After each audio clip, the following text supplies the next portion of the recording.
तो कह देते हैं कि बांध देना मेरी अर्थी पे सेहरा यारों, समझेंगे लोग कि अरमान भरा जाता है। उस मुर्दे के आगे सेहरा बांध दोगे, ये इच्छा पूरी होगी कि ले ये तेरे सिर पे सेहरा बांध दिया, शादी की पोशाक पहना दी, संभव नहीं। तो वो कहने से कोई उसकी इच्छा पूरी नहीं की जाएगी। वो केवल अंतिम समय में एक अपराधी मानसिक प्रवृत्ति से संसार में पता नहीं क्या क्या करता रहा है। अंतिम समय में इसके दिमाग में क्या परिवर्तन आया, तो कानून की दृष्टि से कानूनवेत्ता लोग उसका, उनकी मनोदशा का अध्ययन करने के लिए पूछा जाता है। वो अंतिम इच्छा पूरी करके और उसकी अंतिम इच्छा पूरी नहीं की जाती है। कभी कभी हमारे रामायण और भागवत आदि ग्रंथों में भी कुछ पाठ ऐसे आते हैं, अंतिम इच्छा का प्रसंग आता है। रावण से भी पूछा गया था, राम रावण योर युद्धम, जब राम और रावण का खतरनाक युद्ध हुआ रण प्रांगण में पड़ा हुआ था, अंतिम सांस से रावण ले रहा था, विश्व को रुलाने वाला। तो विभीषण को और लक्ष्मण को भेजा, उससे पूछो कि अब दुनिया में तो जा रहे हो, तुम्हारी कोई अंतिम इच्छा? रावण की अंतिम इच्छा पता है वो क्या कहा था? रामायण बहुत पढ़ते हो, राम कथाएं सुनते हो रात में। रामायण में रावण को मरते समय विभीषण और लक्ष्मण पहुंचे कि भैया तुम्हारी अंतिम इच्छा, अब तो जा रहे हो। तो उसने अपने जीवन का महत्वपूर्ण इतिहास बताया है। उसने कहा मेरी अंतिम इच्छा का तो अर्थ यह है भैया धोखा हो गया, धोखा हो गया। अंतिम इच्छा क्या बताऊं? जो जीवन में भूले हैं वो बता दी जाए। अंतिम इच्छा में क्या बताओगे? आप तो मिर्ची बड़ा खाओगे और चले जाओगे, पर रावण ने मिर्ची बड़ा नहीं खाया।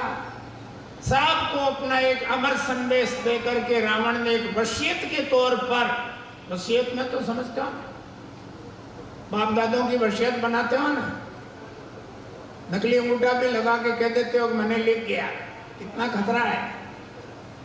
तो इसलिए रावण ने मरते समय संसार के लोगों के लिए अपनी अंतिम इच्छा की वसीयत लिखी। संसार के लोगों, मैं कौन था? मैं कौन था? वो 5 बातें लिखन गया। कितनी बातें? 5 कलम, 5वीं कलम तक आएगा। ध्यान रखना, कलम बड़ी महत्वपूर्ण है। सुप्रीम कोर्ट तक जाओ तो भी ये कलमें पीछे नहीं रहने वाली, बड़ा महत्व रखती है कलम। अंतिम इच्छा और 5 कलमें, बताओ कौन सा? वो 5 बिल पास करके गए पार्लियामेंट में, वो भी युद्ध के मैदान में, जहां उसका शरीर धूली से भरा हुआ है, बेसुध पड़ा हुआ है। और उसने कहा भाई खेद इस बात का है, अहम ब्राह्मणो उत्तम वंश संभवा। विभीषण जा, अब तेरे को भी माफ किया, अब क्या है? लाचार हूं, दुश्मन भी खड़ा है पर लाचार हूं। तुम्हारा किसी का दोष नहीं है, मेरे पापों की और मेरे जीवन की सारी तस्वीर मेरे सामने खड़ी है। मैंने जीवन में क्या क्या गलतियां की है, क्या है? मैं ब्राह्मण वंश में था। रावण कौन जाति का था? ब्राह्मण था, ध्यान रखना। अहम ब्राह्मणो उत्तम वंश संभवा, खुद कह रहा कि मैं ब्राह्मण था। अब ब्राह्मण किस वंश में था? वो क्रमोत्तर अपनी 5 बातें बताते हुए कह रहा है, मैं पुलस्त्य ऋषि का पोता था। किसका? महर्षि पुलस्त्य का पौत्र। पुलस्त्य के बेटे का नाम, रावण के बाप का नाम क्या था? हैं? राम कथा होते हो ना। रावण के बाप का क्या नाम था? हैं? विश्रवा। हाँ बराबर, जीत गए। चलो, पुलस्त्य का बेटा विश्रवा, विश्रवा का बेटा रावण। वो कह रहा है कि मैं उन वंश का तपस्वी बाप का बेटा, ब्राह्मण का लड़का, मां राक्षसी थी, मातृगुण आ गए। मैं पुलस्त्य ऋषि का पोता था, 4 वेद का ज्ञाता था। अरे मूर्ख और मूढ़ नहीं था, 4 वेदों का प्रकांड विद्वान था। तथाकथित जमाने में रावण, जिसने रावण संगीता लिखी है, वाराणसी में मिलती है आज, मैंने मंगाई। रावण कितना बड़ा भारी विद्वान होते हुए भी वो राक्षस था। मैं पुलस्त्य ऋषि का पोता था, 4 वेद का ज्ञाता था। क्या ज्ञान की कमी थी? 4 वेद पढ़ा हुआ था, ब्राह्मण था, 4 वेदों का विद्वान था। और फिर मैं क्या था? मेरे छत्र का तेज देखकर सूर्य चांद छिप जाता था। मेरे लंका की नगरी स्वर्णमयी नगरी है, एक सूर्य पूर्वांचल में उदय होता है और उसकी किरणें पड़ती है, और मेरी इस राजमहल के ऊपर जो प्रतिबिंब होता है, सैकड़ों सूर्य जैसा प्रभाव हो जाता है। सूर्य भी फीका पड़ जाता है, चंद्रमा भी गायब हो जाता है। किंतु 5 शिक्षा शिव जी ने दीनी, मैं मूर्ख नहीं मानी। मेरे देख, अब वो बोल रहा है कि मुझे भगवान शिव ने, अरे मैंने राज भी 14 चौकड़ी का लिया, लियो 14 राज चौकड़ी जान ले। गुरुवाणी, मुरलीराम जी महाराज की वाणी। ब्रह्मा विष्णु महेश हुक्म सब मान ले, देवत करोड़ 33 विधाता अनदले। ब्रह्मा जी तो घटी आड़ा पीसते थे, पर यहाँ बिना भजन वैराग कालपन कोंगिले। रावण एक सौतेली माँ का बेटा था, केकशी नाम था, सुमाली नाम के राक्षस की पुत्री थी। और उसने देखा कि राक्षस जाति का भला राक्षसों से नहीं होगा। लड़की को कहा, बोले बेटी मैं एक ब्राह्मण के साथ तेरा विवाह कर देना चाहता हूं। ठीक है, लड़की ने मान लिया। विश्रवा के आश्रम में चली जाओ और तुम्हारे द्वारा जो संतान होगा जिससे हमारी राक्षस जाति का भला होगा। चलो, चली गई, स्वीकार कर लिया, नारी थी। और उसके रावण, कुंभकर्ण, विभीषण और शूर्पणखा, जानते हो शूर्पणखा? तो जानते हो भाई, आप रामायण पढ़ते हो। बेचारी शूर्पणखा भाई को संदेश देती है और लंका में जाती है, नाक कान कटा करके। उसके बाद शूर्पणखा का नामो निशान ही नहीं है। कहाँ गई थी वो पता है? राजस्थान में आई थी। हाँ, राजस्थान की धरती सम्मान देती है, ध्यान रखना। नाक कान नारी थी, नाक कान कट गए तो क्या, राजस्थान की धरती अपना विशाल हृदय रखती है और क्षमाशील है। उस कर में आई थी और यहाँ तप करके और फिर दूसरा जन्म पाया। गर्ग संहिता में इतिहास। तो जिस समय रावण और ये उदंड होकर के जन्मते ही विपरीत आचरण कर रहे थे, उसी बाप का बेटा कुबेर, भरद्वाज की कन्या, उसके साथ में शादी हुई थी और उसी का एक बेटा हुआ, उसका नाम कुबेर रखा। पहले लंका का राज कुबेर को दे दिया और ब्रह्मा जी ने तपस्या से खुश होकर के ब्रह्मलोक से एक विमान भेंट किया आकाश में उड़ने का, जिसका नाम पुष्पक विमान था। वो ब्रह्मलोक से आया, ध्यान रखना। और पहले कुबेर को मिला। कुबेर लंका का राज्य कर रहा था।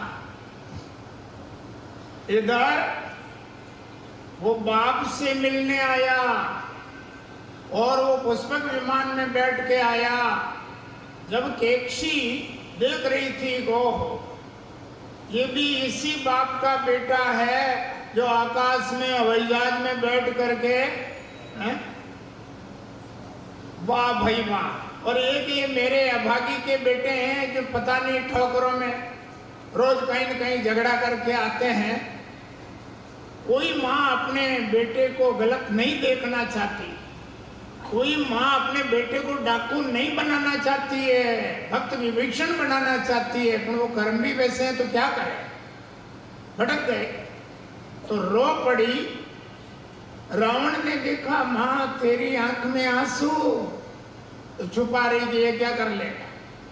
अपने दर्द को कोई माँ अपने पुत्रों को भी बताना पसंद नहीं करती है कि ये क्या कर लेगा, मासूम है, इनके हाथ में क्या।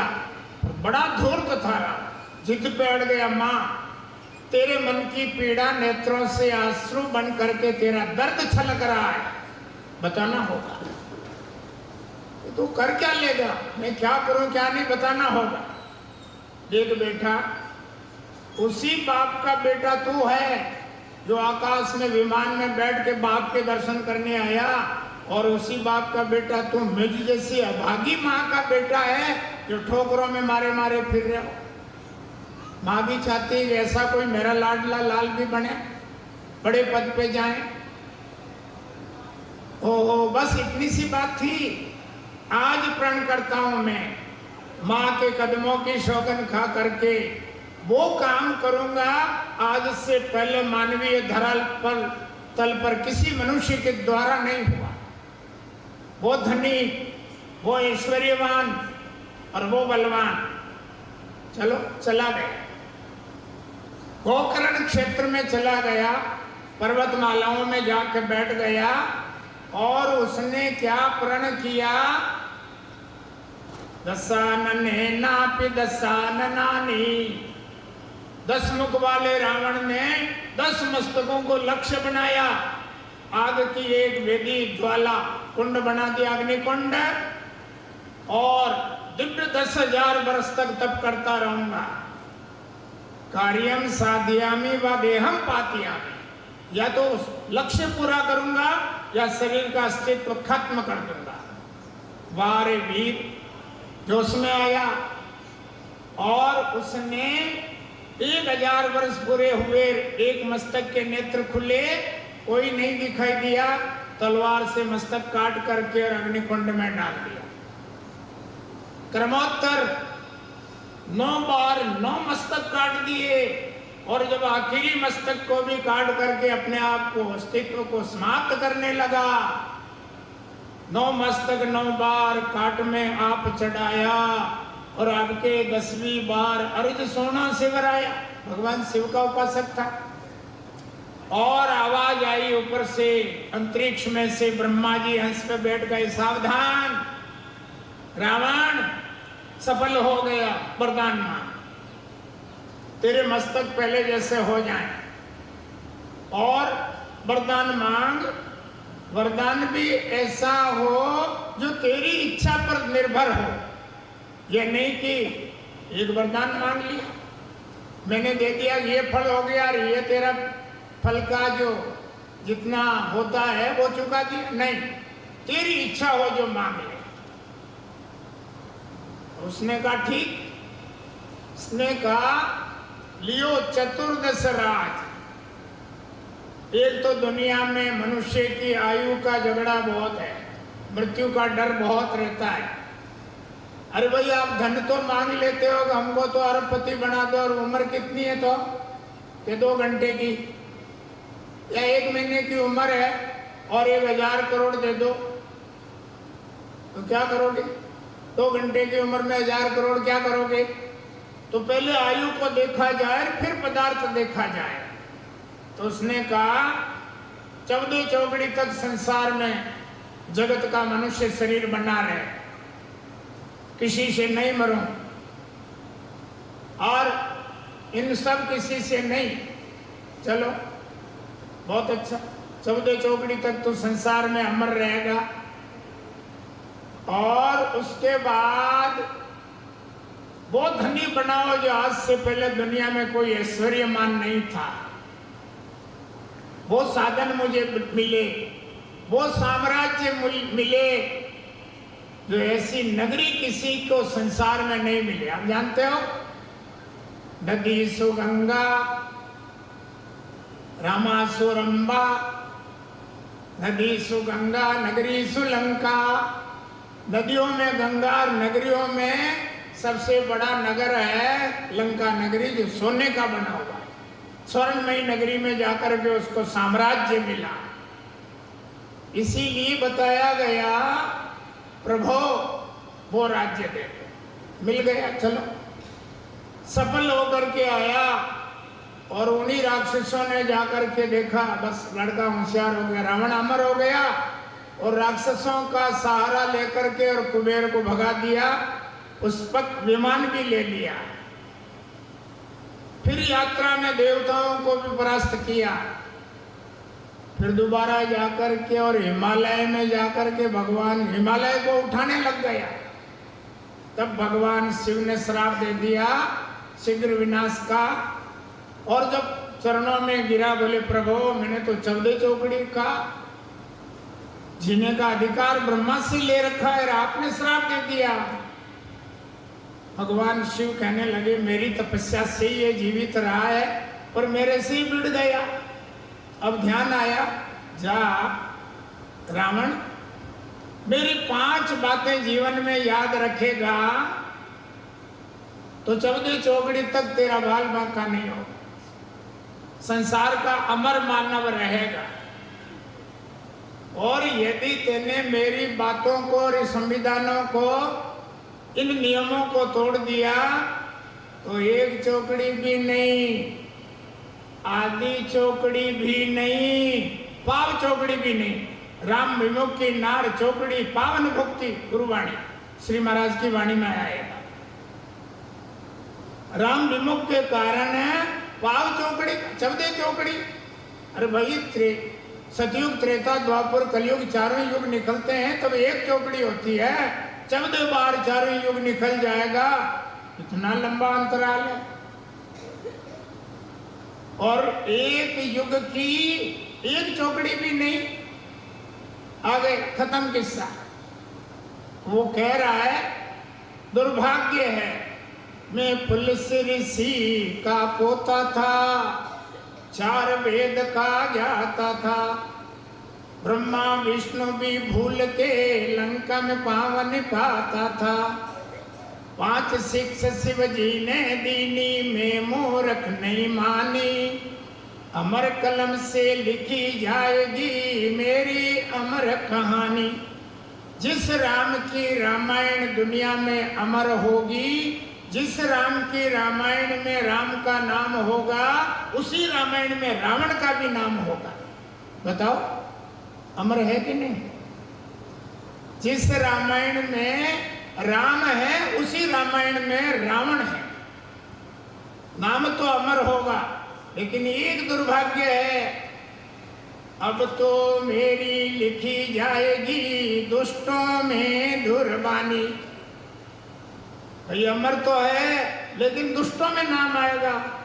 कोई व्यक्ति आया गलत आदमी हो तो रावण जड़ लगा, नजीर दी जाएगी पापियों में मेरा नाम होगा। अमर होने से क्या होगा?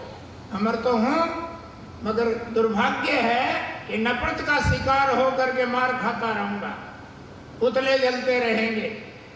अमर होने का अर्थ क्या हुआ? चलो एक पहली भूल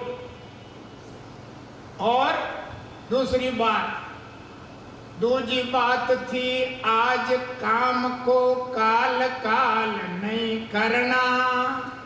आज का काम कल पर मत छोड़ो। कालस्य कुटिला गति, समय का इंतजार मत करो। शुभ काम करना है तो कर डालो, फिर देखेंगे गए काम से। मैंने सोचा काल है केदी, काल से क्या डरना। मैंने सोचा, रावण कह रहा है काल तो मेरे बंदी गृह में सेंट्रल जेल में पड़ा, वो क्या कर लेगा। काल को भी मैंने वश में कर लिया और काल जयी रावण।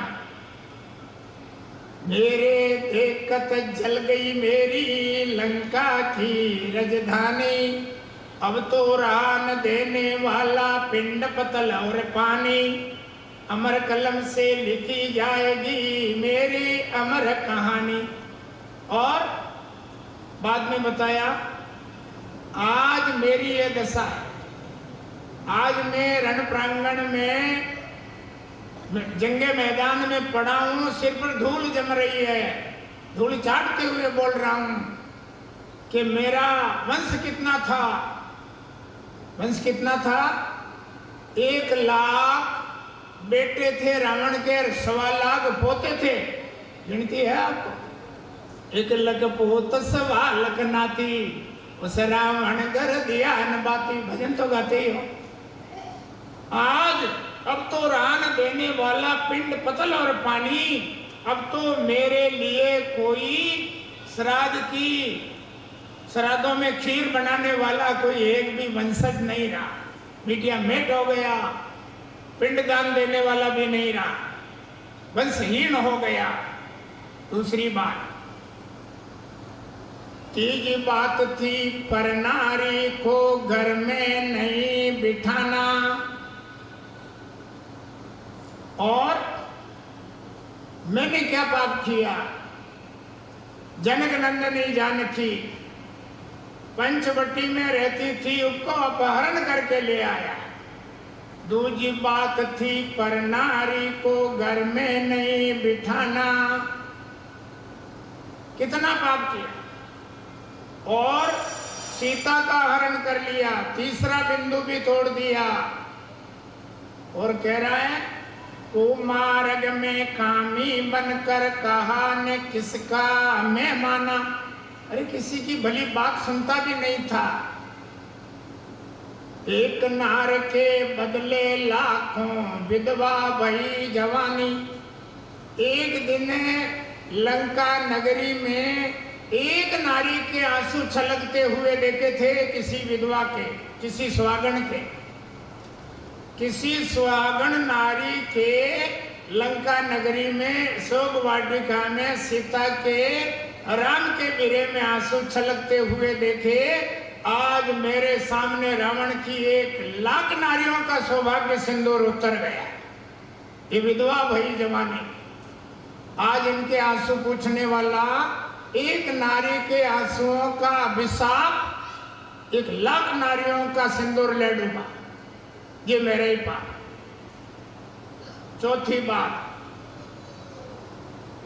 बात थी चापलूसों को चाबी दे न छड़ाना। मुंह के मीठे दिल के खोटे उनका नहीं ठिकाना। कायर और कमजोरों को मैंने दे दी थी अगवानी।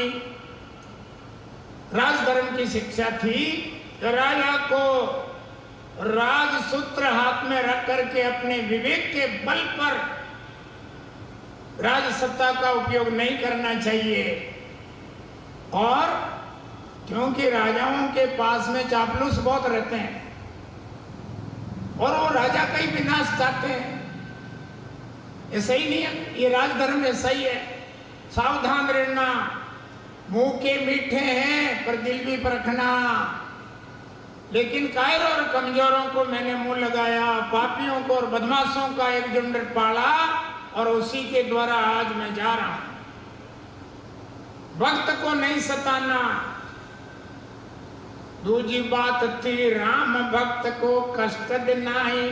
चौथी बात थी राम भक्त को कष्ट देना ही सताना। राम भक्त था भाई विभीषण, उनको किया बेगाना। राम का लाडला बंधु विभीषण को लंका से भगा दिया, और मैंने शैतानों को पाला कि ठीक रहेगा, उसी के द्वारा कोई काम नहीं आए, मारे गए। और वही भेद मिला, घर का भेद ही लंका ढाई। भाई नहीं जाता तो रावण नहीं मारा जाता, उनकी मृत्यु का भेद नहीं मिलता, विपक्ष में गया और मौत का कारण बन गया। पांचवी बात थी, कैसा भी हो शत्रुन को समझो छोटा। मैंने सोचा राम लखन को समझो गर, क्या ये टोटा। शत्रु को कभी छोटा मत मानना, शत्रु शत्रु होता है। एक सड़क छाप भिखारी एक सम्राट की मौत का कारण बन जाता है। ध्यान रखना, शत्रु वही काम कर बैठता है जो एक शत्रु करता है। लेकिन हमने देखा हमारे पास में बड़े बड़े राक्षस राम लखन को, ये दो शत्रु क्या है?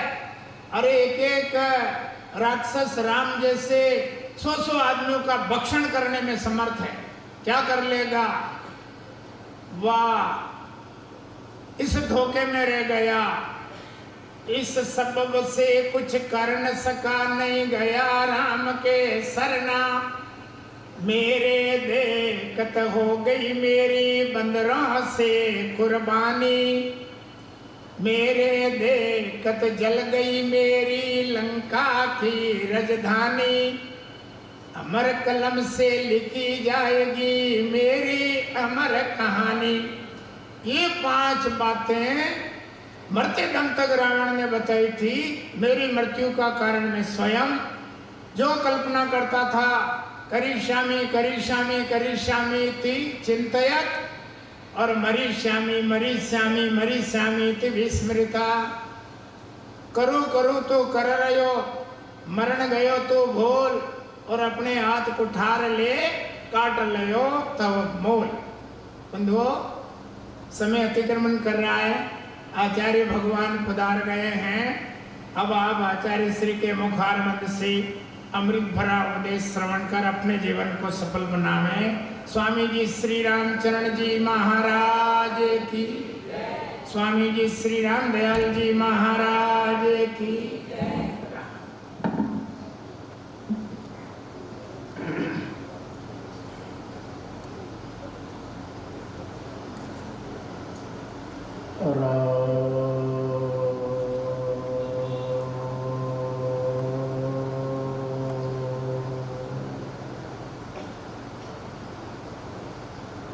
सिंह न खावे घास, कबो आहार नहीं आवे। मोती बिना मराल माछली चाँच न मावे। नवीन नीचे नीर मतो चातक को भागी, अडल पंख आकाश धर बैठे निहार। राम चरण रह एक रसौ, इनको आदि स्वभाव। यो सुगुरु तजेन गुरुमतो, प्राण छूट किन जाओ। एक पावन उद्गार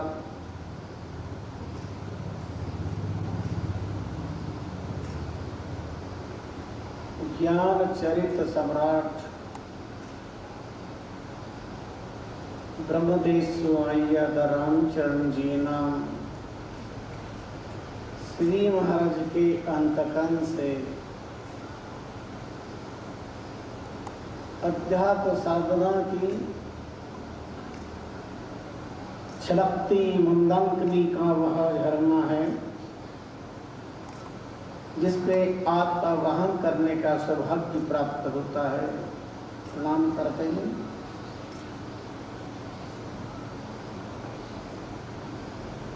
भक्ति प्रचारक राम रस रसिक पावन संतजन समस्ती भाग्यशाली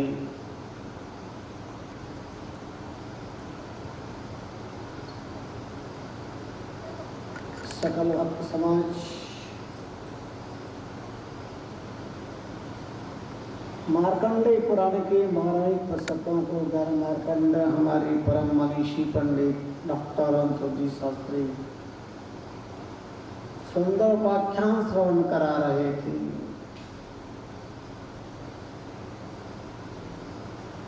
बड़ा ही मार्मिक चारों चरित्र है। मर्यादा पुरुषोत्तम राघवेंद्र सरकार का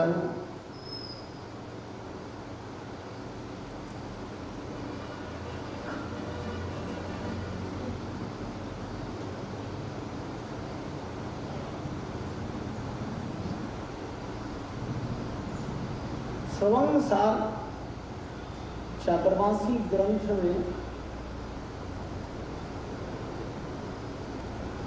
कल आपने श्रवण किया था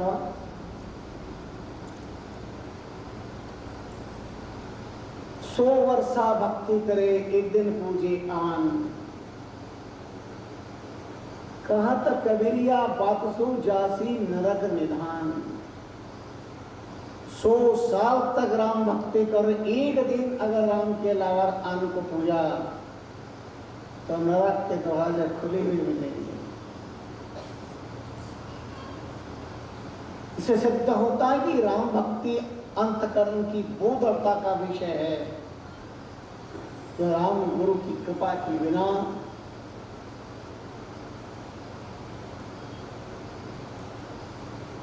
संभव नहीं है। और इसलिए महाप्रभु रामचंद्र जी महाराज के इस संसार में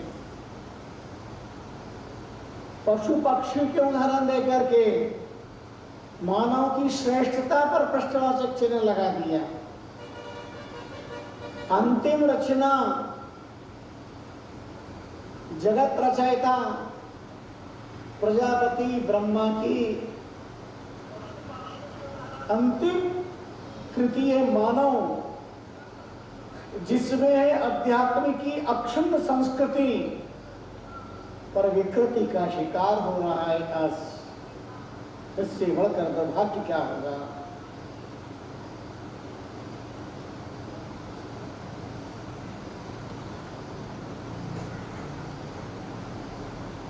राम चरण रा एक रस इनको आदि स्वभाव। यूं सुगुरो तजेन गुरुमतो प्राण छूट किन जाओ।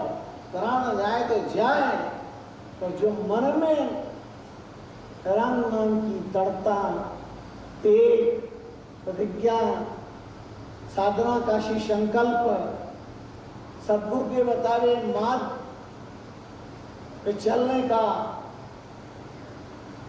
निश्चयात्मक भाव तय कर लिया, सो तय रामचंद्र सुगुरु मत। सुगुरु है गुरु का पक्का शिष्य है, तो अंतिम सांस तक अपने इष्ट की टेक को, अपने शिव संकल्प को निभाएगा। प्राण जाए तो जाए। और संबंध में स्वामी रामचंद्र जी महाराज ने कितने उदाहरण दिए। सिंगन खावे घास कबो आहार नहीं आवे।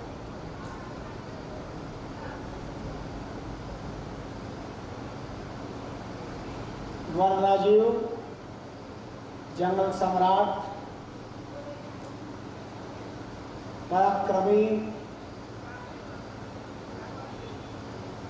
जंगल का राजा कहलाने वाला से भूखा मर जाएगा, पर घास खा के पेट की ज्वाला को शांत नहीं करता। मांसाहारी है, उसका स्वभाव है।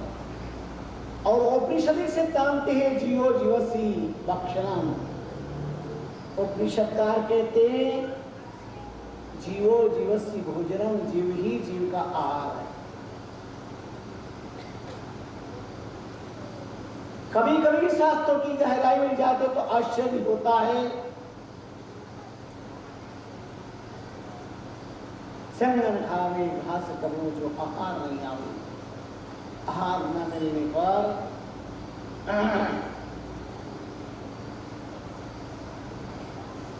शेर घास खाकर पेट में रहता, मोती बिना मराल, माछली चांचने वाला। मराल नाम हंस का है, हंस का आहार मानसरोवर के वो अनमोल मोती है,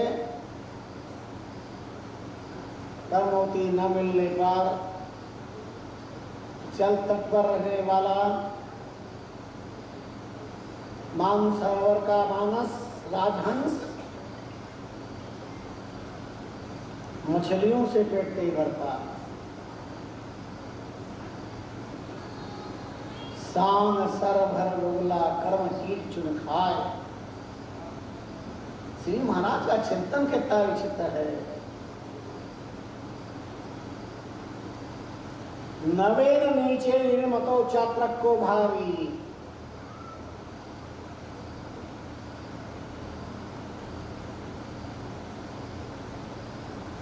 चातक स्वाति रसक्त जलपान करता है। अडल पंख आकाश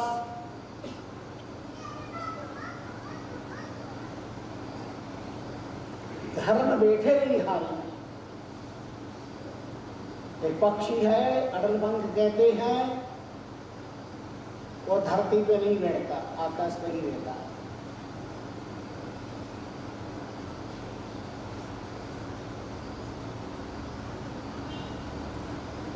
थककर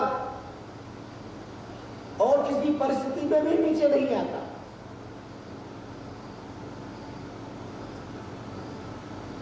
करामलपत ब्रह्मांड दर्शन करने का समर्थ जिन सतगुरु स्वामी रामचंद्र जी महाराज में रहा है, उनकी दूरदर्शिता को देखिए आप।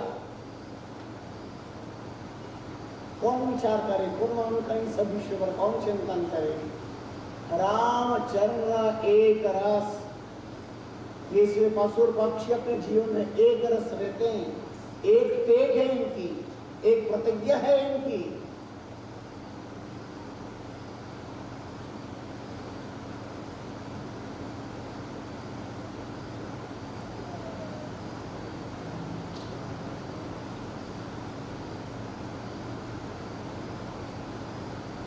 अपनी प्रतिज्ञा किसी भी परिस्थिति में भंग नहीं होने देते।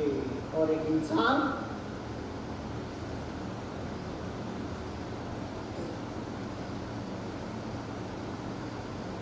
अपने अपने इष्ट की पशु निभावे टेक, राम चरण नर स्वार्थी जाका मता अनेक।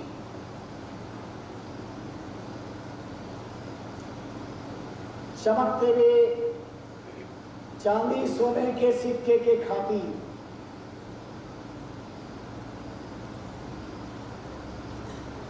मूल्यवान वस्त्रों के लोभ से आकृष्ट होकर सर ढकने के लिए छत के लालच में व्यक्ति अपने इष्ट को कब बेच देता है, कब धर्मांतरण हो जाता है, कब अपनी परंपराओं का त्याग कर देता है। साहित्यकारों ने नर के साथ सत्पुरुषों ने स्वार्थ शब्द का प्रयोग किया। रामचंद्र नर स्वार्थी, इससे बढ़कर के जिस मानव जीवन को सर्वोत्तम कहा है, उसके ऊपर से बढ़ के कलंक और कुछ नहीं होगा।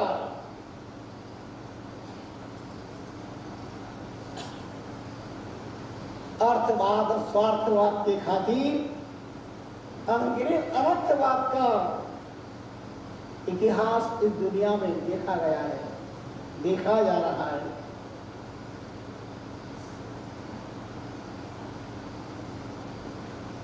रामचंद्र के हृदना देखो मत करार, भूख मरे इन सातनों नहीं करे आहार। अन्यत्र भी स्वामी रामचंद्र जी मारे के हर नाम शेर का 7 दिन तक भूखा मरेगा पर फिर नहीं करे आहार।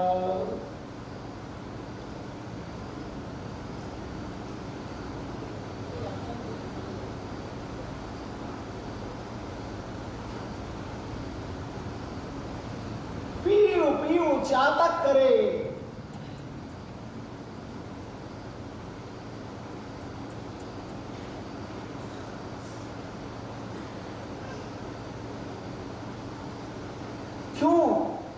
क्यों ये रटन?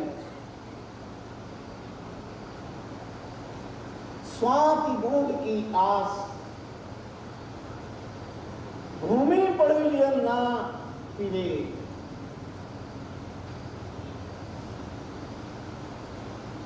एक राम विश्वास, एक चातक पक्षी को अपने राम पर विश्वास,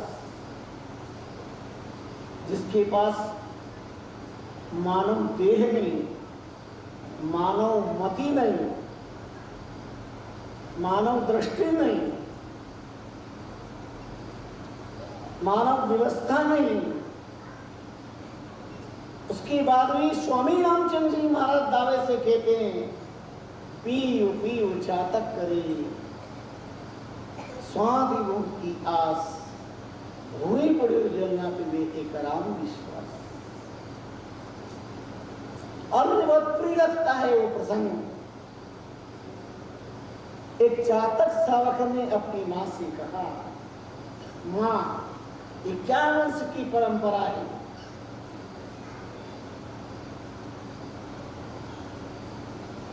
हम पानी की बूंद बूंद के तरस से मर जाएं?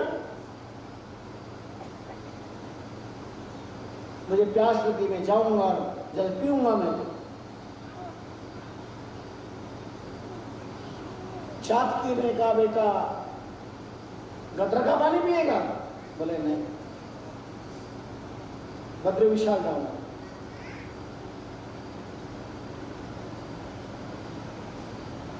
उत्तराखंड में पहुंचूंगा, गंगोद्भव स्थल जहां से गंगा का उद्भव होता है, वो जल जो किसी का पिया हुआ नहीं है, शुद्ध बिल्कुल,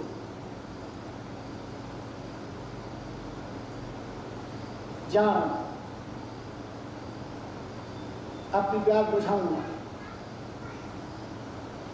ये अपने वंश परंपरा की टेर और टेक, वंश के कर्णधार अवेल के रखे। चातकी की आंखों में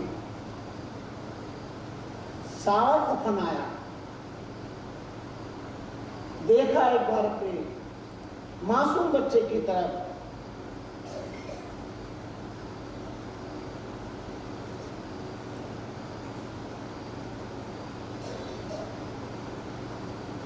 जा रहा, बोले हाँ जाऊंगा, मानसरोवर पे जाऊंगा, अमुक जगह जाऊंगा, तीर्थ जल पान करूंगा। जा जा, लेकिन याद रखना बेटा, तूने मेरी कौम से जन्म लिया, चातकी का बेटा, तू चातक है, तू जल नहीं पी पाएगा। अपने वंश को तू कलंकित नहीं कर पाएगा। एक पक्षी जगत की आत्मा की धड़ता की आवाज को पहचानो। और पक्षी ने मां की तरफ देखा और उड़ चला मानसरोवर की यात्रा। थकान के कारण कितना होता, उड़े व्यंग आकाश में यथाशक्ति अनुमान, कितना उड़ता। एक गांव के थकान के कारण वृक्ष पे आकर बैठ गया, और जहां बैठा एक कुटिया, पास में झाड़, और कुटिया के नीचे खटिया, और खटिया पे वृद्ध व्यक्ति लेटा हुआ, मुंह में दांत नहीं, पेट में आंख नहीं, और पलक निर्निमिष नेत्रों से देख रहा है सामने की तरफ बंदों से। चातक कुछ भी देखता रहा।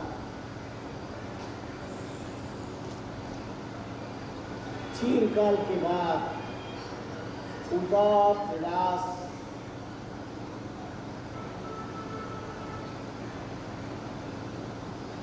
एक युवा व्यक्ति मुंह लटकाए, व्यथित भारी भरकम मन से वहां आया। उस वक्त देखते आशा की किरण से ऊपर की तरफ देखा होगा, बेटा तुम कितने लैट कैसे हो, और खाली हाथ कुछ पुरुषार्थ नहीं किया, मेहनत करके कुछ लाए नहीं, पेट की ज्वाला कैसे शांत होगी आज की?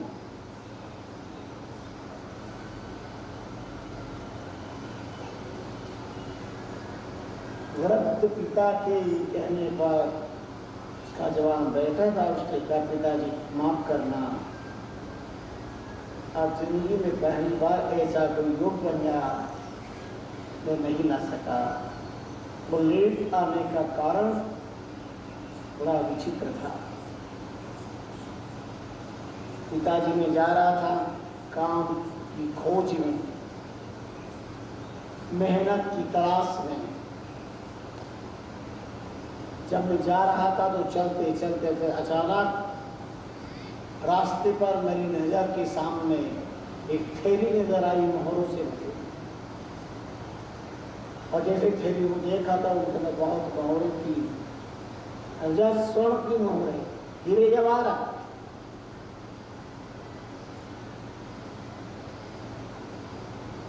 पिताजी थैली मोहरों की थैली देखकर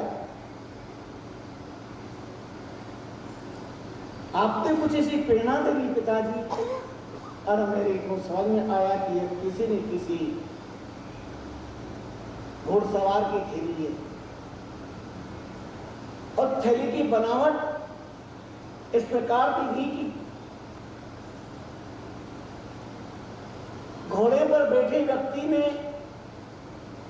उस थैली को वहां बांध रखा होगा, और कब खिसक गई पता नहीं चल पाया। मूल्यवान थैली को जरूर ढूंढेगा, परेशान हो रहा होगा, व्यथित हो रहा होगा, और मैं थैली लेकर आगे चला।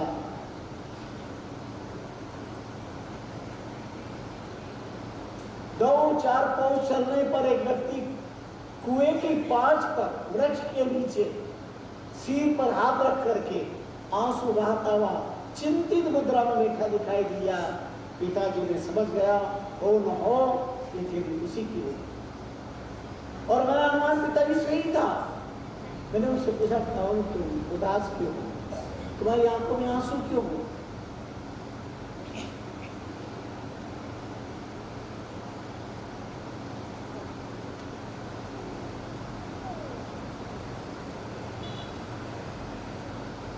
क्या तुम किसी गंभीर समस्या से ग्रस्त हो? क्या मानवता के नाते में तुम्हारा कुछ सहयोग कर सकता हूं? उसे आंख उठा के देखा और कहा, भाई साहब राम राम, क्षमा करें, मेरा जो संकट है दुख है वो द्वारका, इसके अलावा कोई दूर नहीं कर सकता। चारों तरफ मेरे अंधेरा दिखाई दे रहा है, वो प्रकाश चार जनाब के अलावा कोई कर नहीं सकता। कृपया बताइए तो सही, आखिर तो मैं इंसान हूं, इंसान इंसान के काम आता है। उसने हकीकत सारी कथा सुनाई। मैं राजा का दीवान हूं, और उनकी आज्ञा से दूर गांव से राजकर लेकर के आ रहा था। कई मोहरे, कई सिक्के हीरे जवाहरात थैली में रख करके, और मैंने अपने घोड़े की टीन से उसे बांध दी थी। घोड़ा अपने बच्चा से चल रहा था, मुझे पता नहीं थी कहाँ गिरी। मैं बहुत दूर तक गया भी, मुझे कहीं नहीं मिला। उदास होकर कुएं की शरण ले ली, और मन में आता है अब मैं छलांग लगा दूं। सामने संकट इतना गहरा है। अगर मैं राजा से कहूंगा कि वो थैली कहीं गिर गई, कुछ हो गया, राजा विश्वास नहीं करेगा। तो यही सोचेगा, अपार संपत्ति देख करके मन में लोभ आ गया होगा, ऐसे ये नाटक ड्रामा है, ये झूठ है। मेरे पास क्या प्रमाण सच्चाई का? बात सच है।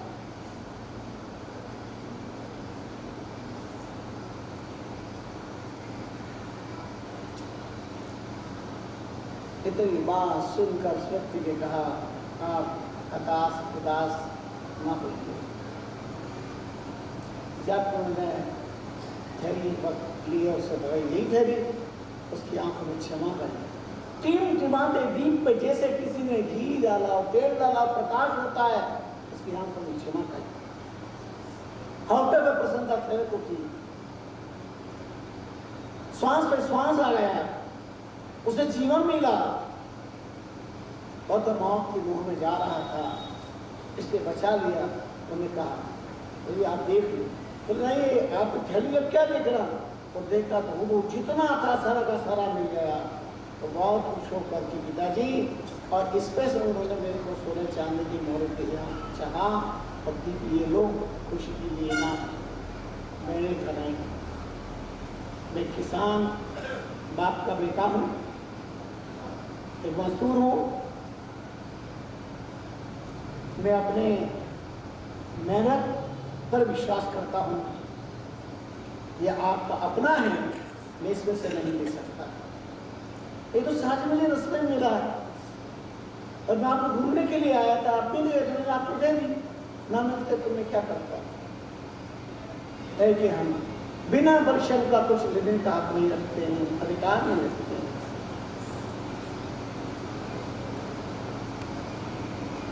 बहुत कहा जो मैंने मना कर दिया। पिताजी ने चुपचाप लेके चल दिया, और मैं लौट आया। इतना विलम्ब हो गया कि आज मैं काम पे नहीं जा सका। और पिताजी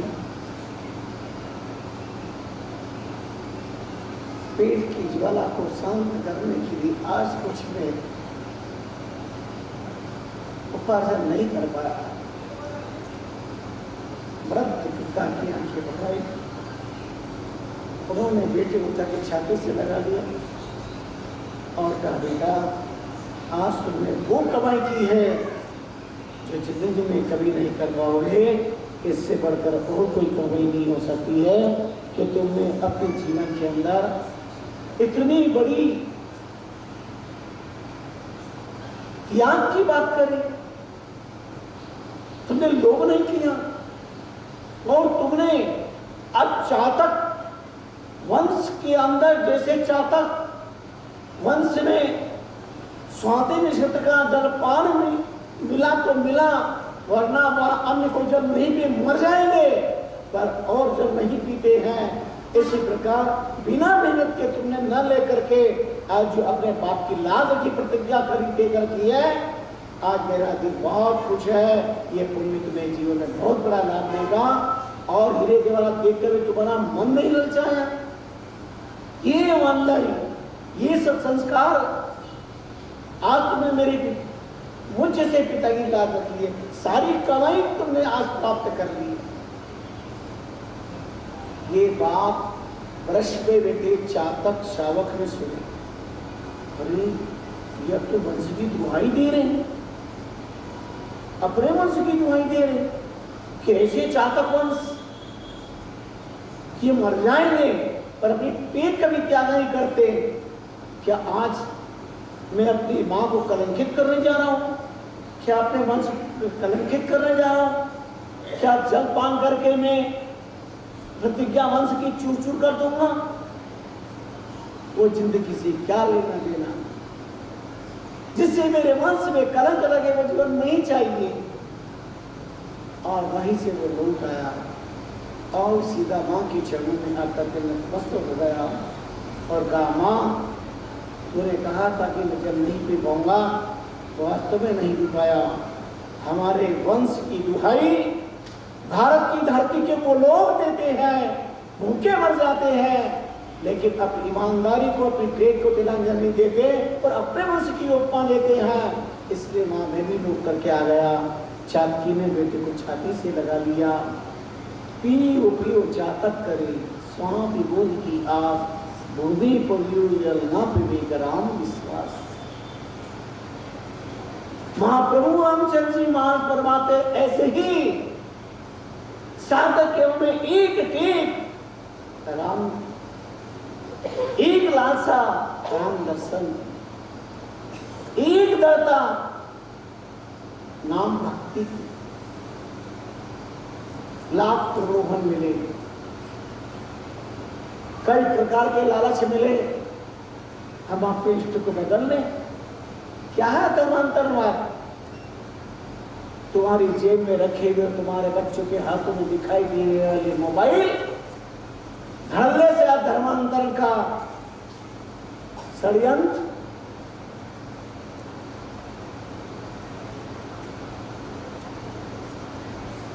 के शिकार होते दिखाई दे रहे। थोड़े से लोग से तुम्हें ये सुख मिलेगा, ये सुविधा मिलेगी, तुम्हें ये मिलेगा। व्यक्ति वर्षों से अपने परंपराओं के इष्ट को बदल देता है, क्या कर देता है। उनका वो जीना मृत्यु से भी बदतर है। स्वधर्म श्रेयांसी परधर्म भयावह। भगवत गीता में भगवान योगेश्वर कष्ट कहते हैं अर्जुन, अपना धर्म ही कल्याणकारी है। अपने धर्म में रोटी के सूखे टुकड़े भी 56 प्रकार के पकवान से भी श्रेष्ठ है। पर धर्म के अंदर बुरा जरूर मिलना भी हलाल पाइजन की तरह है। इसलिए हम भूखे मरे, लेकिन राम राम का कभी त्याग न करे, अपने इष्ट का कभी त्याग न करे। हम दुनिया की चकाचौंध को लेकर के वह अमुक इस प्रकार का विषय है, हम इसको अपना ले, हमको अपना ले, ये अपना ले। धिक्कार है हमारे पूर्वजों के उन संस्कारों का क्या होगा। स्वामी रामचंद्र जी महाराज ने जो दृढ़ता की बात की हमें, अनूठी अद्भुत विलक्षण 4000 मंदिर है वृंदावन में, इष्ट देवता का एक मंदिर है। रामोपासक तुलसीदास जी गए थे वृंदावन, क्या देखते हैं? राधे कृष्ण कहते आगत खेद तुलसी ई भूमि में कहा रामसु में। मेरी राम से क्या दुश्मनी है? सब यहाँ राधे कृष्ण कहते हैं। और जब भगवान की सुंदर छवि को देख करके नमन करने लगे तब परशुराम जी जैसे कृष्णोपासक कहते हैं, अपने अपने इष्ट का नमन करे सबको, इष्ट बहुना परशुराम नमे से मूर्ख होए। और तुलसीदास जी सावधान हो गए, कहा वर्णो छवि आपकी बदे विराजे नाम, तुलसी मस्तक तब में धनुष बाण लो। धनु मेरे मन में तो कोई भावना है नहीं, सब परमात्मा के रूप है। लेकिन आज जब इस प्रकार की बात आई है, अब तुलसी तभी नमेगा जब आपके हाथ में धनुष बाण होगा। कित मुरली कित चंद्रिका कित गोपियन को साथ, और अपने जन के कारण और कृष्ण भय रघुनाथ। सिया बन गई लाडली राधन, श्याम बन राम बन गए, श्याम बन गए राम। और वृंदावन में तुम बचिए जय जय सीताराम। 4000 मंदिर में एक मंदिर रंग। ये तुलसीदास जी की इष्ट निष्ठा, ये टेक, ये जीवन की साधना का संकल्प। अपना अपना इष्ट की पशु निभावे, पशु जिस मालिक का खाता उसकी गिनती बजाता है, इंसान जिसका खाता है उसी की थाली में छेद कर देता है, उसी थाली में ही छेद कर देता। इससे बढ़ के कृतघ्नी कौन संसार में होगा।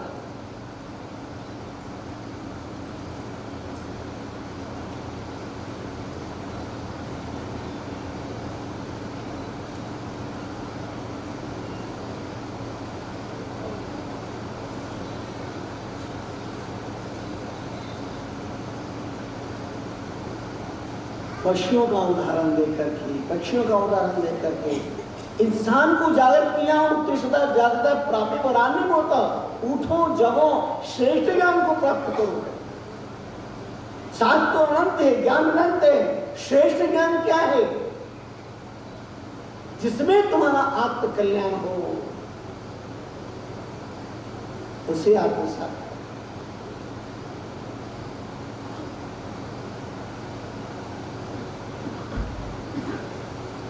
गई टेक प्राप्तन परिणामा दास कबीर, बहुत ताप असुरा गई कस क्या नहीं शरीर। कम संकट आएगा कभी, बादशाह कहता करो सलाम, कबीर कहते राम राम। प्रहलाद की तरह उन्हें वित्रास दिया गया, पर्वतों से गिराया गया, जल में डुबाया गया, अग्नि में जलाया गया, लेकिन कबीर के पास निर्गुण ब्रह्म के उपासक थे। एक राम निरंतर रस राम राम राम राम राम राम राम। घुट्टे टेक दी बादशाह ने। वास्तविक कोई बहुत बड़ी शक्ति है, इनके बाद बहुत बड़ी शक्ति है। ऐसी दृढ़ता इन रामों का शक्ति ना होती तो आज इतिहास के पृष्ठों में स्वराक्षरों में महापुरुषों का नाम नहीं लिखा होता।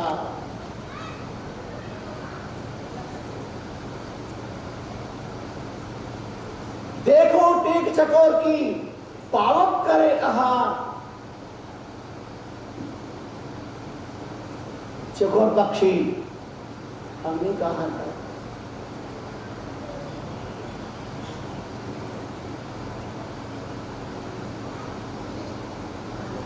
उन्हें कोई डर नहीं अपनी मृत्यु का।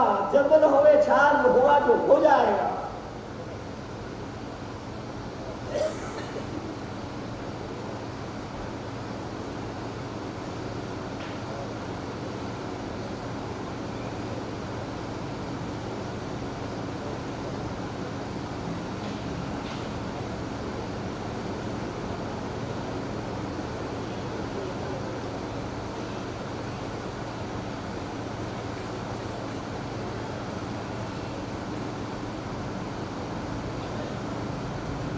देख मंसूर की काम छोड़ छोड़ के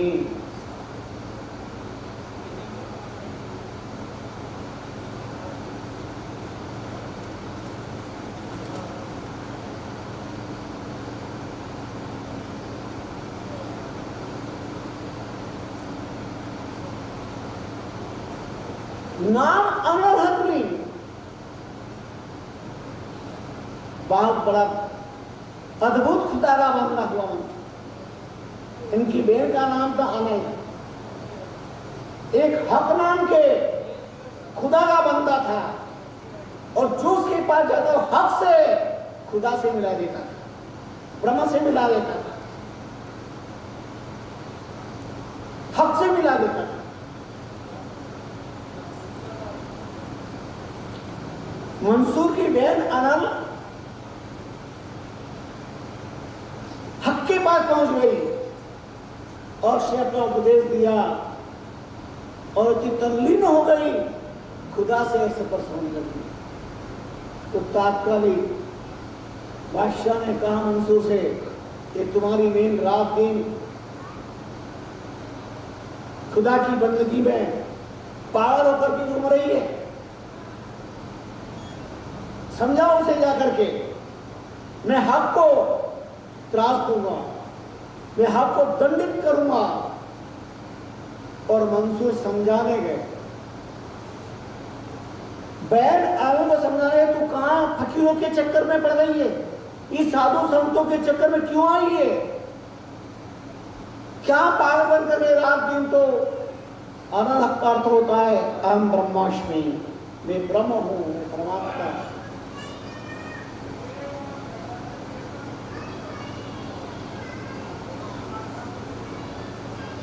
जाना ही जय जय हो जाए, राम राम राम करेंगे तो राममय जीवन हो जाएगा।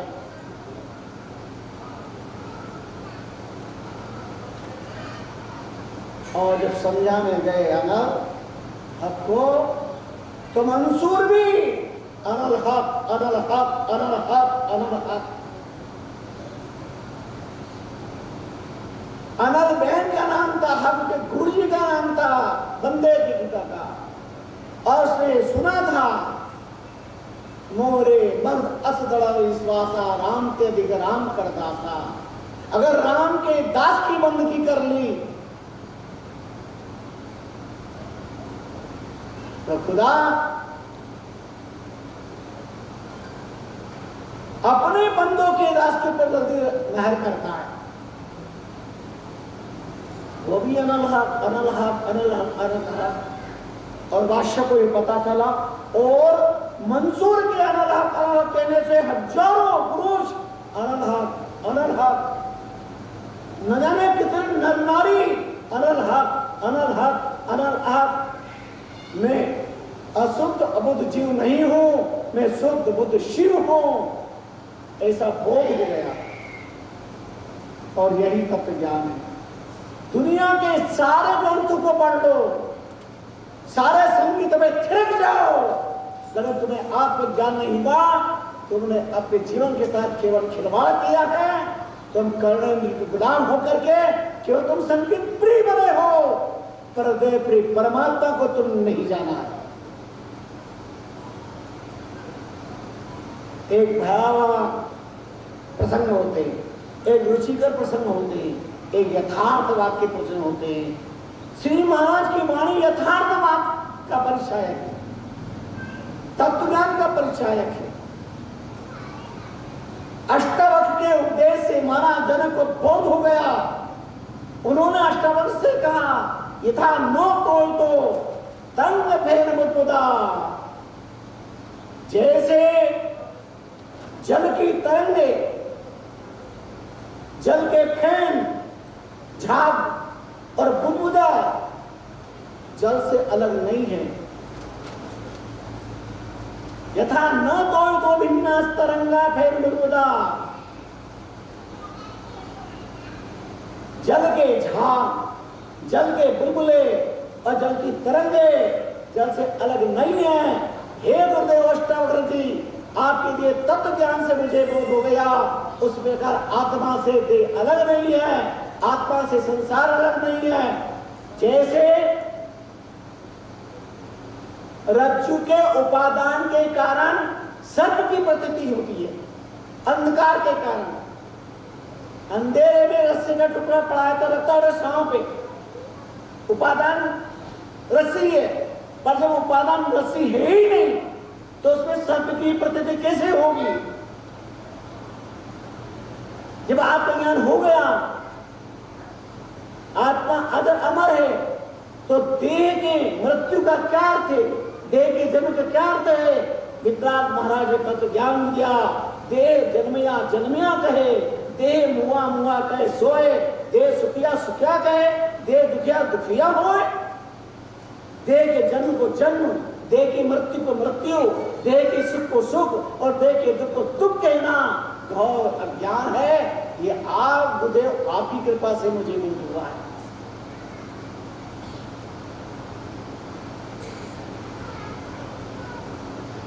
आपकी कृपा से मिल। जब तक अज्ञान होता है तब तक अहंकार रहता है।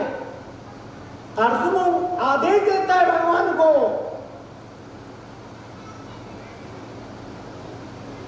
दोनों सेनाओं के पीछे मेरे रथ को ले चलिए। देखता हूं याव देवता निक्षण युद्ध का नवस्थिता किरमया सा योद्धव्य समुद्र में। दुर्बुद्धि दुर्योधन के साथ देने वाले, उसके साथ युद्ध करने वाले, उसके पक्ष में युद्ध करने वाले कौन कौन योद्धा है, किसके साथ युद्ध करना? कौन बहादुर है जो गाने उनके सामने टिकेंगे? शास्त्र महारथी, शस्त्र धनुर्धर,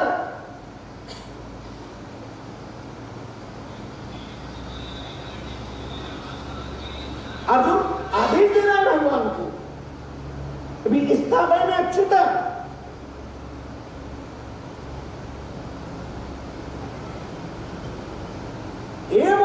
केशव गुडा केशन भारत सेनेयोर मध्ये रथ स्थापित में अच्युता, सेनाओं के नीचे मेरे रथ को लिया करके रखिएगा, मैं देखता हूं कौन। ये भी अर्जुन के भीतर छिपे एक ऐसा अहंकार था जिसे भगवान स्वीकार नहीं करना चाहते थे।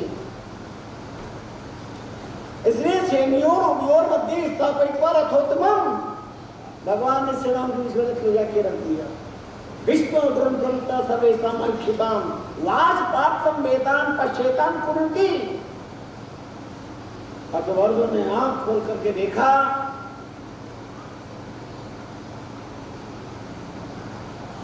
एक नरमंगों को, एक धनुधारी को, एक छात्र धर्म सम्राट को युद्ध की भूमि में बांट करके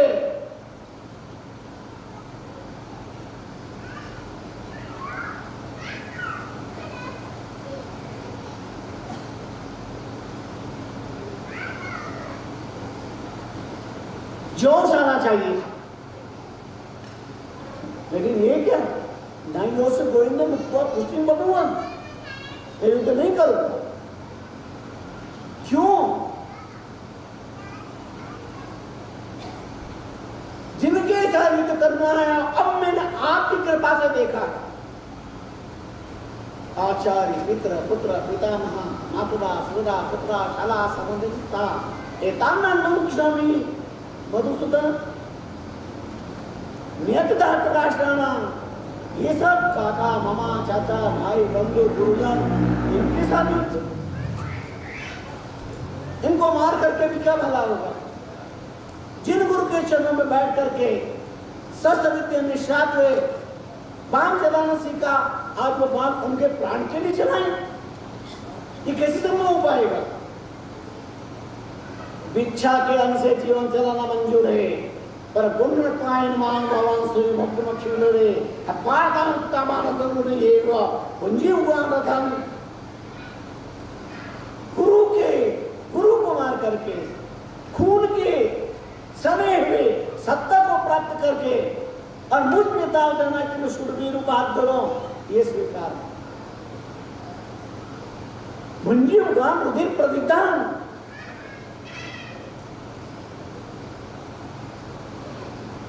हे कृष्ण न कांक्षे विजयम कर्ता राज्यम सुखानिचा, किम नो राज्यम गोविंद, किम क्या करूँ वो राज्य लेकर के?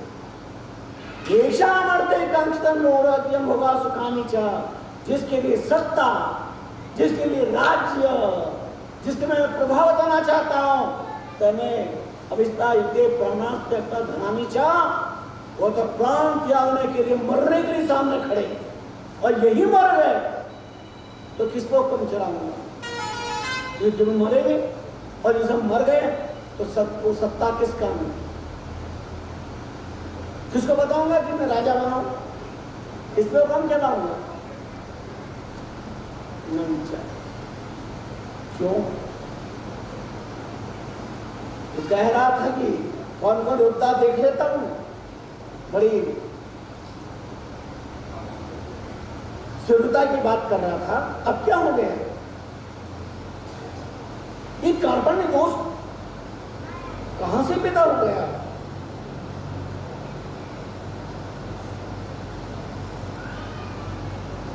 ये हमारे गीतादि ग्रंथ चिंतन के गहरे तत्व देव स्पर्श तक, लेकिन भगवान जानते थे हाथ का सत छूट गया, स्थिति कैसी हुई है, हम कर्म से भोजन नहीं कर रहे हैं।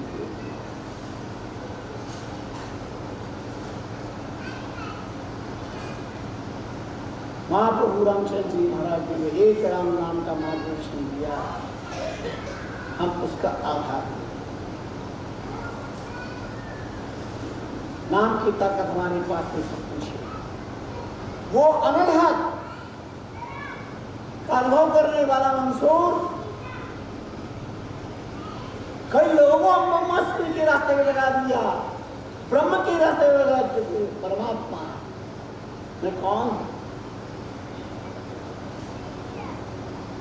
कितनी बार कांच के आईने में आईना दीदी के तो I am doctor, I am minister, I am prime minister, I am धर्मान, आई एम ज्ञानवान, आई एम रूपवान, I am Maheshwari, I am Agarwal, I am Brahmin, I M क्षत्रिय।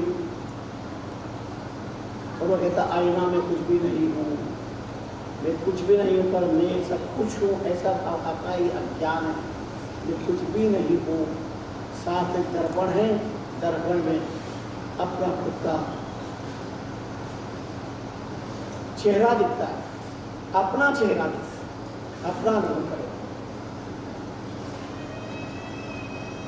तो बादशाह ने अनाल हक कहने वाला और प्रचार करने वाले मंसूर को फांसी सजा सुना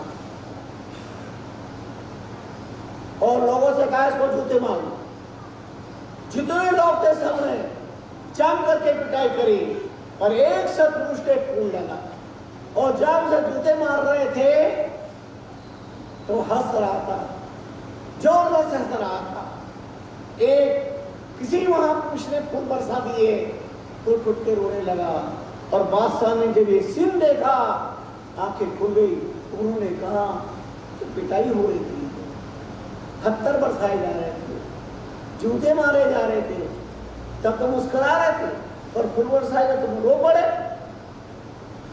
तब मंसूर ने जो कुछ कहा वो बड़ा गजब का था।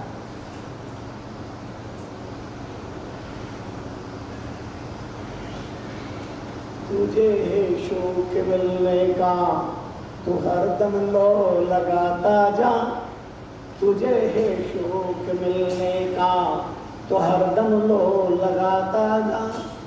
जला कर खुद नुमाई को भस्म तन पर लगाता जा, जला कर खुद नुमाई को भस्म तन पर लगाता जा। तुझे है शौक, तुझे है शौक मिलने का तो हरदम लो लगाता जा। क्या ये मंसूर ने नहीं कहा? वेदों ने नहीं कहा? उपनिषदों ने नहीं कहा? क्या गीता में नहीं कहा भगवान कृष्ण ने? तस्मात् सर्वेषु कालेषु मां मनस्व युद्ध च, युद्ध कर।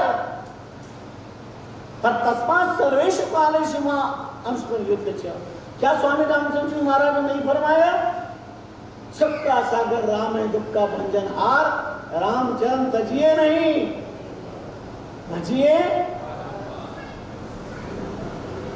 तुझे है शौक मिलने का तो हरदम लो लगाता जा, जला कर खुद नुमाई को वक्त तन पर लगाता जा। खुद नुमाई अंतर मंत्र को जला के राख कर दे, पकड़ इश्क का झाड़ू साफ कर, हिजे दिल को और दुई की धूल मुसल्ले पर उड़ाता जा, दुई की धूल मुसल्ले पर उड़ाता जा। प्रेम का झाड़ू लेकर के, आप तत्व का झाड़ू लेकर के द्वैतवाद की धूल समाप्त कर दे। एक परमात्मा ही सर्वत्र, एक नाम ही सब कुछ है, सब है ही नहीं। मुसल्ला बैठने का आसन, उसमें धूल उठा, अहंकार कर्मकांड सब नष्ट कर, ज्ञान तत्व को पाशर कर। मुसल्ला फाड़ तस्बीह तोड़, किताबें डाल पानी में। मुसल्ला फाड़ तस्बीह तोड़, किताबें डाल पानी में। कब तक कर्मकांड करेगा? अजब के शायर में गाली, उन्हें गजब की बात कही। लोग कहते मैं इतनी माला फेरी, इतनी माला फेरी, इतनी माला फेरी, हमने इतना भगवान का नाम लिया। गाली भस पड़े। उन्होंने कहा गाली यह सोचकर तोड़ दी तस्बीह, तस्बीह माला। गाली यह सोचकर तोड़ दी तस्बीह। वो बेहिसाब देता है, तुम्हें क्यों नाम लूं गिन कर उसका। परमात्मा तो बेहिसाब देता है और हम हिसाब कर रहे हैं कि हमने इतना भजन किया, इतनी माला पे इतना नाम लिया, और वह बेहिसाब दे रहा है। मुसल्ला फाड़, तस्बीह तोड़, किताबें डाल पानी में, साफ कर कान डाल। रामकृष्ण परमहंस के पास में मस्त मौलाना साधु आया, उस पर एक किताब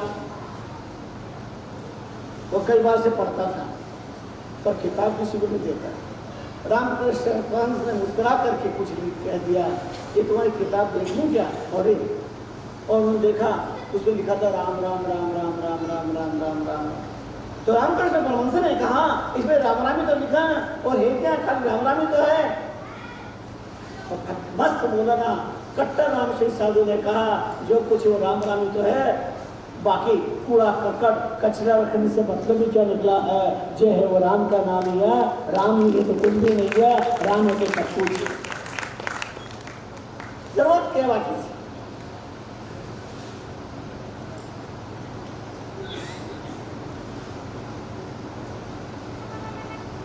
स्वयं उठावे कल्पना पोथी मां बताए,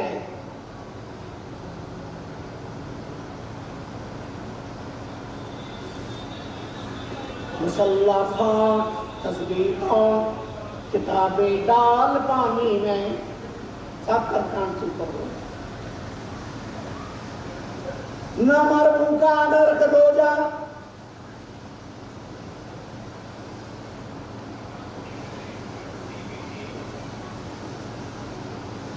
ये सब की क्या दर है?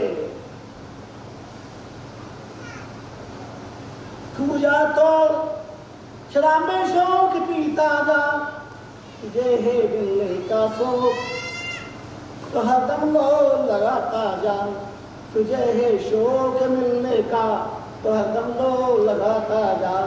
न हो मुल्ला न हो ब्राह्मण, मैं ये हूँ मैं वो हूँ मैं ये हूँ। न हो मुल्ला न हो ब्राह्मण, वेद छोड़कर पूजा।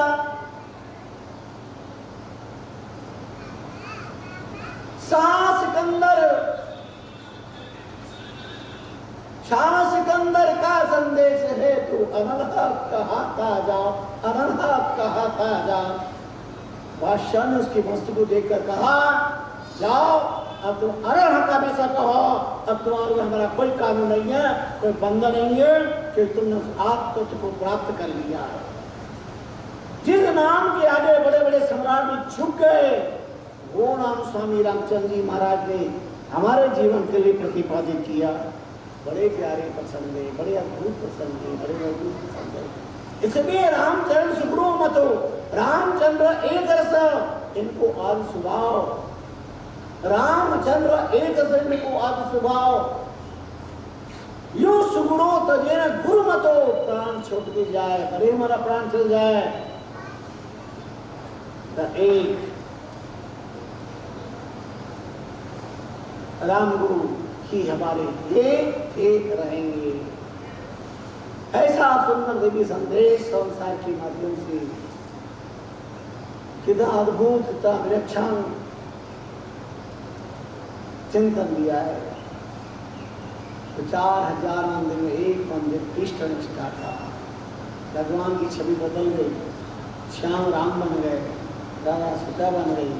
और जब राधे कृष्ण हो रहा था, वह पत्ते पत्ते जगह जगह में राम राम राम राम राम राम राम राम राम राम राम राम राम। आज भी वृंदावन के अंदर अद्भुत इतिहास, विलक्षण इतिहास यह है। धर अंबर बिच संतदास नाम सन्नी एक, धर अंबर बिच संतदास नाम सन्नी एक। राम माँ की पेट से चढ़ गए संत अनेक। राम तो ईस है,